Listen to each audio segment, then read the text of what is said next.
रस्ता खूप खराब होता, त्यामुळे त्यांचा मृत्यू ओढवला. हा त्याचा सुरळीत जात असताना डंपरवाल्याने त्याला ठोकलं. राष्ट्रीय महामार्गाच्या पाडदी ते तरसोद बायपास रस्त्यावरील रेल्वे उड्डाणपुलाचा भराव खचल्याने वाहतूक बंद आहे. ती वाहतूक जळगाव शहरातून वळवण्यात आली आहे. ही चौजड वाहतूक लोकांच्या जीवावर उठली आहे. बुधवारी सकाळी टँकरने दुचाकीला धडक दिल्याने एका महिलेला जीव गमवावा लागला. अजिंठा चौफुलीजवळ हा भीषण अपघात घडला.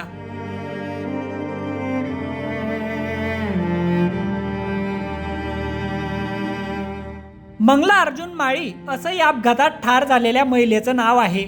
त्या शहरातील ज्ञानदेव नगरातील रहिवासी होत्या.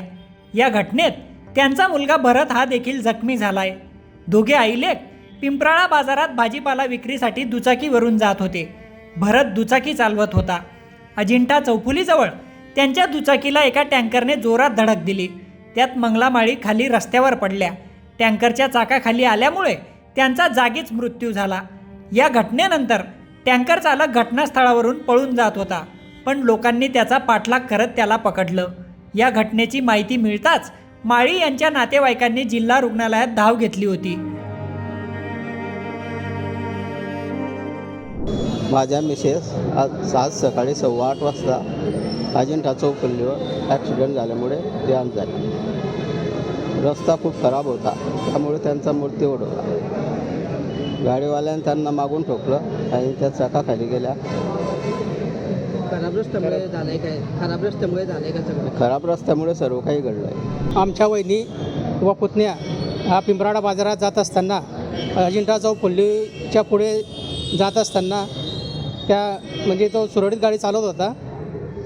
अचानक डंपर आल्यामुळे त्याचा सुरळीत जात असताना डंपरवाल्याने त्याला ठोकलं. रस्ता अत्यंत खराब असल्यामुळे ही घटना घडली. यावेळेस रस्ता जर चांगला राहिला असता किंवा गाडी धीरे झाला असता तर तो अपघात टळला असता. रस्ता खडून ठेवला आहे नेमका त्याच्या? रस्ता खोदून ठेवलेला आहे, त्याच्यामुळे हा अपघात घडलेला आहे. खड्डे पण भरपूर होते.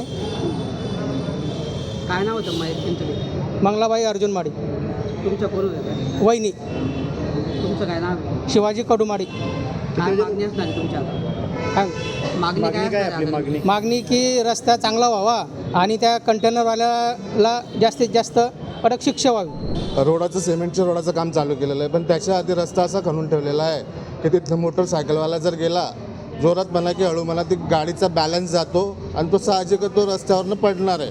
पण हे गाडी त्याच्या समोर हे ज्यावेळेस चालत होते मंगलाताई आणि आमचा भाचा, त्यावेळेस समोर चालताना त्याने गाडी धीरे चालवली असताना मागच्या ट्रकवाल्याला किंवा डंपरवाल्याला जो कोणी होता, आता कोण होता मला माहिती नाही, मग त्याला ते समजलं नाही आणि त्याने मागून धडक दिली गाडीला.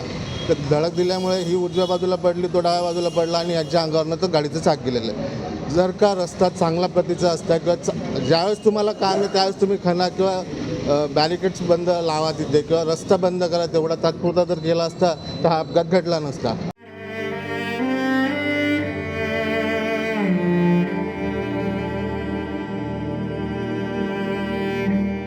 बायपास रस्त्यावरील रेल्वे उड्डाणपुलाचा भराव खचल्याने अवजड वाहतूक जळगाव शहरातून वळवण्यात आली आहे. त्यातच शहरातल्या रस्त्याचे देखील काम सुरू आहे. त्यासाठी रस्त्याला स्क्रबिंग करण्यात आलंय. त्यामुळं दुचाकी घसरतात. हा अपघात देखील याच कारणामुळे झाल्याने नागरिकांनी संताप व्यक्त केला. शहरातून जाणारी अवजड वाहतूक अजून किती जणांचे बळी घेईल असा संतप्त सवाल या घटनेनंतर उपस्थित केला जातोय. प्रशांत बधाने, लोकमत.com, जळगाव.